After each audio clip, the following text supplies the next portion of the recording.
So, welcoming to the show, it's Oscar Lang. How you doing?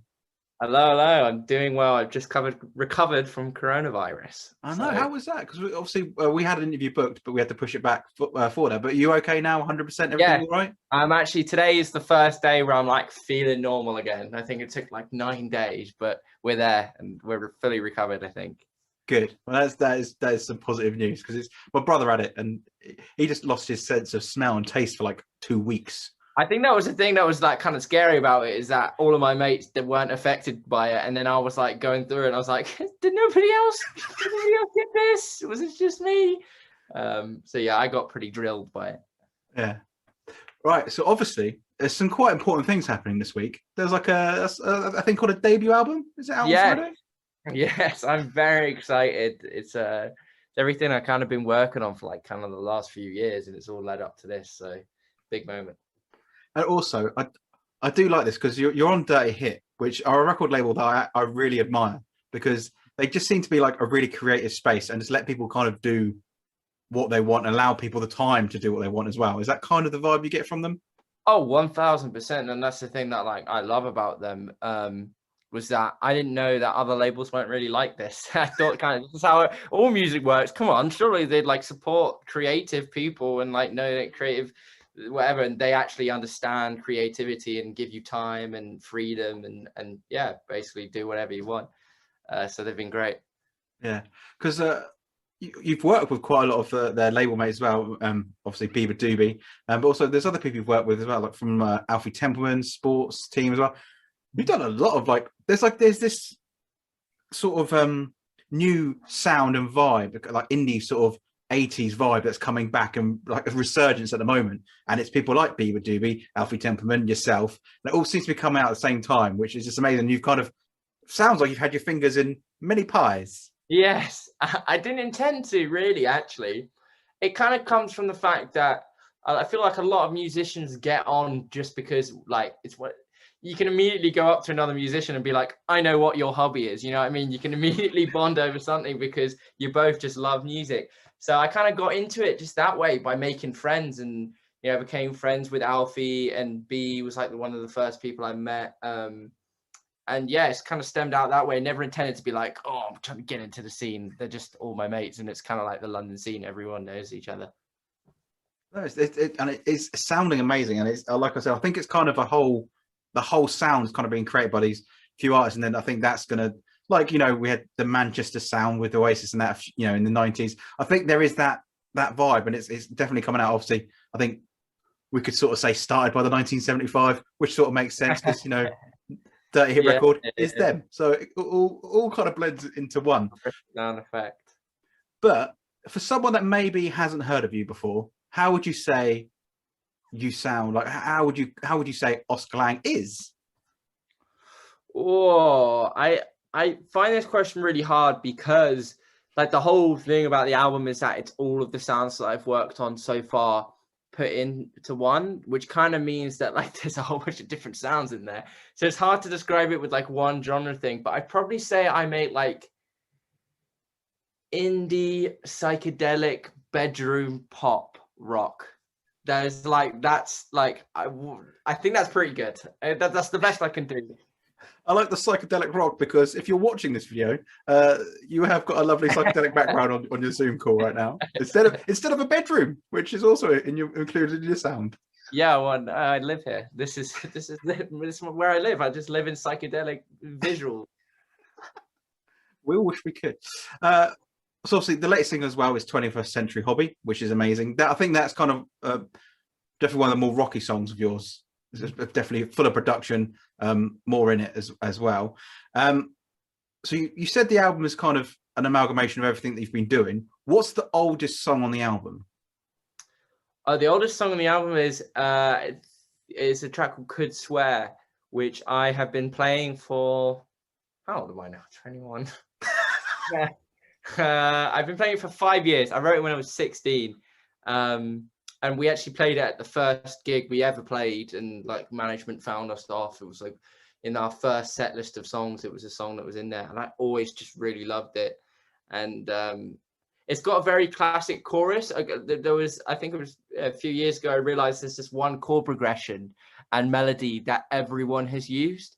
It's essentially the one, I think the Strokes did a song where it's like, na na na na na na na na na na na na, and there's like loads of them, and you can just find that melody everywhere. And then I was like making fun of it on my Instagram or whatever, going like, look at all these songs that will sound the same. And then I went, hold on a minute, I think my song Good Swear has got the exact same thing. So it was kind of one of the ones where I was like, if I don't release a song with this classic melody, like, am I even an artist? So yeah, we've been playing that for years, and I've always wanted to record it. So when it came around to album time, I was like, it's got to be on there. How true is it, the version you have now on the album, to the very first version you played? Like, has it evolved in any way, or is it still pretty pure to what it was when you first wrote it at 16? I think it's still pretty pure. It's definitely, we definitely changed some lyrics that were stupid. But yeah, it's still roughly the same. I say the only thing that changed was that when we played it live, we basically realized that it's like that melody is also Viva La Vida by Coldplay. So like we would just at the end start going into Be My Mirror, My Soul, My Shield, and I just start going into it from there. So that didn't stay. That's changed. I'm not sure we would have gotten away with that one. Well, I think I think it's The Scientist has the same chord progression as a Take That song. So I remember seeing Coldplay, and he was just singing Back for Good over The Scientist. Oh yeah. That's the thing with like most pop music nowadays, is that there'll be very like themes that repeat, but they don't really matter that they're repeating, because I feel like my song is so different to, you know, it doesn't sound like Viva La Vida. You wouldn't even realize it until you contextualize. And now you will. Yeah, now you do. Now there's some context there, but yeah, as long as you make it different and your own thing, it's a whole different thing. Yeah. What is the one song? What's your favorite song out at the moment? My favorite song that's out at the moment, probably the one I just put out called "Write Me a Letter." I wrote it for my girlfriend, and it's this little love ballad. And I just always thought it was very cutesy and like kind of Pixar-y and John Lewis, pure John Lewis advert.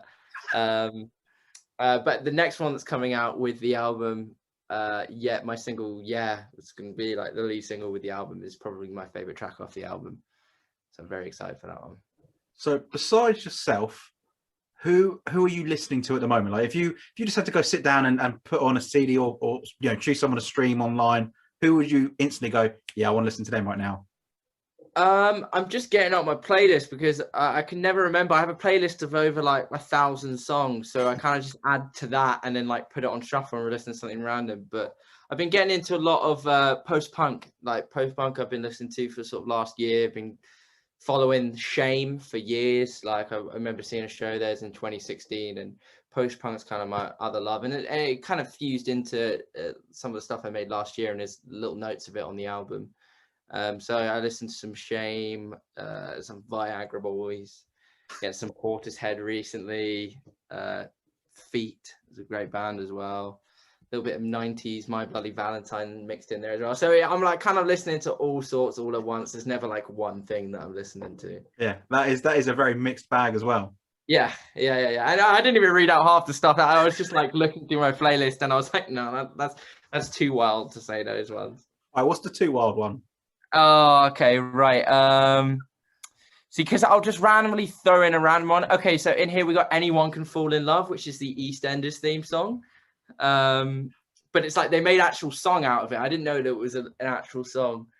Okay, I think that does win for random. Yeah. I wasn't expecting that. You just get that, like you'll be listening to some sick post-punk track, and then the Game of Thrones theme song will come on. It's just like, it's just pure randomness, but I love all types of music, so it's hard to control it. I think that's good because I love so many different genres. When I was a teenager, I was very restrictive.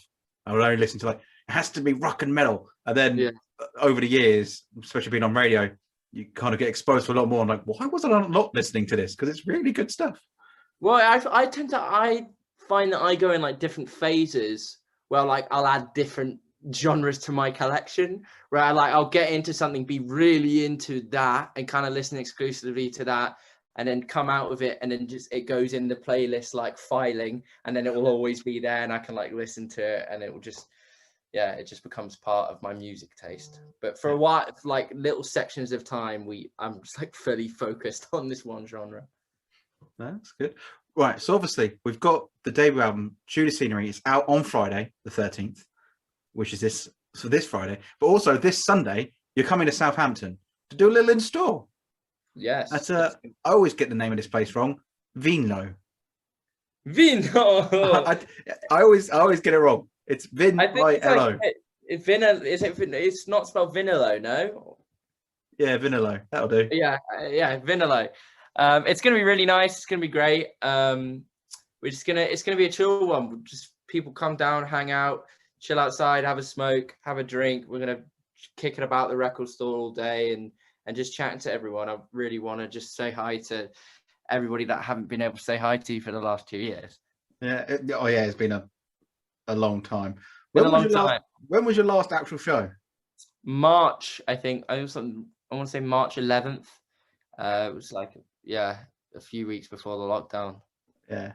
Yeah, crazy. Well, March 11th, 2020. That not 2021. So it's been a very long time, but we're really excited to get back out there.